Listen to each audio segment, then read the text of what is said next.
up on the competition too, because at the Ritz-Carlton, people come to the Ritz-Carlton for what? The mystique, the quality, the service. If I can make sure that food experience has just a little bit something special, then that's when I'm doing my job. Over 85 different herbs, most of them being exotics. We have two vegetable gardens, a fruit orchard, and then there's another gigantic herb garden just down behind the Ambassadors of the Environment. We also do a gigantic composting program where we use all our fruits and vegetables, all the trees, all the grass, everything to make compost, to make the land that we plant in. We also are planning on doing aquaponics, which is raising fish and raising the vegetables from that off of the hydroponic line. So that's what we're going to do actually behind the Ambassador Center. There's maybe 7 tennis courts. Really 3 are usable, the rest are non-existent really. But that would be perfect to chain link fence those off, and that's where we're going to put our tanks. Because, you know, I would love to think that we could just do it, but I'm going to have people down there in the middle of the night fishing for the tilapia or the Chinese catfish. But it's really something that we look forward to because Dr. Ricosi does it down in the Virgin Islands, and he has like a $60,000 system that produces over $300,000 annually. So that's kind of the savings that the owners really are interested in. For us, when we first started, we just wanted to save some money, and we found out we spend over $30,000 a year for just herbs. So over $84 a day.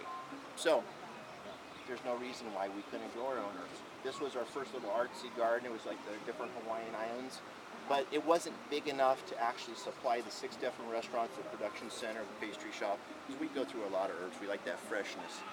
So that's why we started to right. So it's back here and by the Ambassadors of the Environment. I don't know if you guys have seen the center, so it's behind there. It's a pretty big.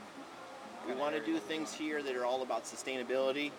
When you grow your own stuff, you know what you put on it. We're not spraying any chemicals. We're doing it organically, even though the land itself is not organic, because you need to be non-spraying for 3 years to get certified organic. So in 3 years' time, we'll try to get all the certifications in order.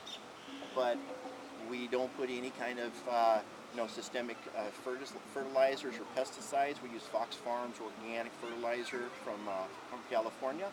So I went to the Master Gardener training classes all year, so I'm a certified Master Gardener, so that I can battle those insects, because we get a lot of bugs here.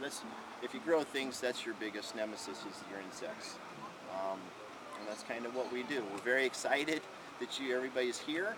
It's a great weekend for food and wine. You guys having fun this weekend? Very much. A lot of wine? Yeah? Well. Huge fun. She needs more. Big fun.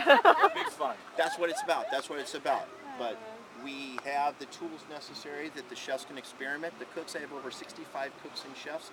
We love to experiment with food, because all the herbs is you take in classical recipes, you just switch out the herbs and stuff and just be experimental and not be worried to fail. Just be creative, and you're usually going to create something spectacular.